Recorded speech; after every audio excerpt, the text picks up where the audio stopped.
আপনার তথ্যটি সঠিক। 8ই জানুয়ারি 2026 থেকে অস্ট্রেলিয়ার স্বরাষ্ট্র মন্ত্রণালয় তাদের স্টুডেন্ট ভিসা অ্যাসেসমেন্ট লেভেলে পরিবর্তন এনেছে, যেখানে বাংলাদেশকে এখন সর্বোচ্চ ঝুঁকির তালিকায় অ্যাসেসমেন্ট লেভেল 3 অন্তর্ভুক্ত করা হয়েছে। গত বছরের সেপ্টেম্বরে বাংলাদেশকে লেভেল 1 এ উন্নীত করা হয়েছিল, কিন্তু মাত্র 4 মাসের মাথায় এই সিদ্ধান্ত পরিবর্তন করে সরাসরি লেভেল 3 এ নামিয়ে দেওয়া হয়েছে।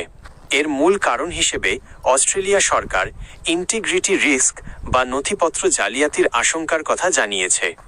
বাংলাদেশি শিক্ষার্থীদের জন্য এই পরিবর্তনের ফলে যে প্রভাবগুলো পড়বে: কঠোর নথিপত্র যাচাই, rigorous documentation.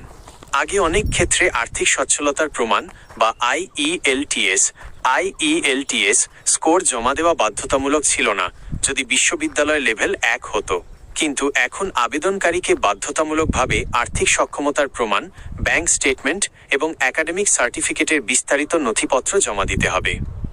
2. Manual verification. Visa কর্মকর্তারা এখন সরাসরি ব্যাংক বা শিক্ষা প্রতিষ্ঠানে যোগাযোগ করে আপনার দেওয়া তথ্য যাচাই করতে পারেন।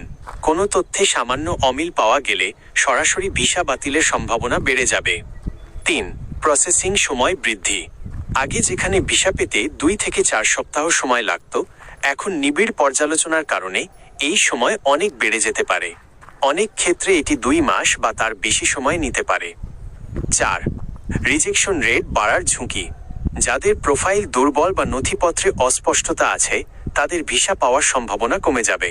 বিশেষ করে ভোকেশনাল বা ডিপ্লোমা কোর্সে যারা যেতে চান, তাদের জন্য চ্যালেঞ্জ আরও বেশি হবে। প্রকৃত শিক্ষার্থীদের জন্য পরামর্শ: অস্ট্রেলিয়া সরকার জানিয়েছে যে এই নিয়ম শুধু অনিয়ম ঠেকাতে, প্রকৃত মেধাবী শিক্ষার্থীদের নিরুৎসাহিত করতে নয়। তাই আপনার করণীয় হতে পারে: আর্থিক স্বচ্ছতা, ব্যাংকের টাকা বা স্পন্সরশিপ যেন শতভাগ স্বচ্ছ এবং সঠিক হয়। একাডেমিক প্রোফাইল, আপনার পূর্বের পড়াশোনার সাথে কাঙ্ক্ষিত কোর্সের যৌক্তিক সম্পর্ক খুব স্পষ্টভাবে ব্যাখ্যা করুন।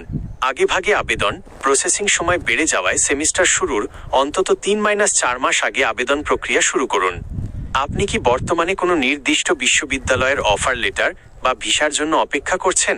আমি চাইলে আপনার আবেদনের প্রস্তুতিতে আরও সহায়তা করতে পারি।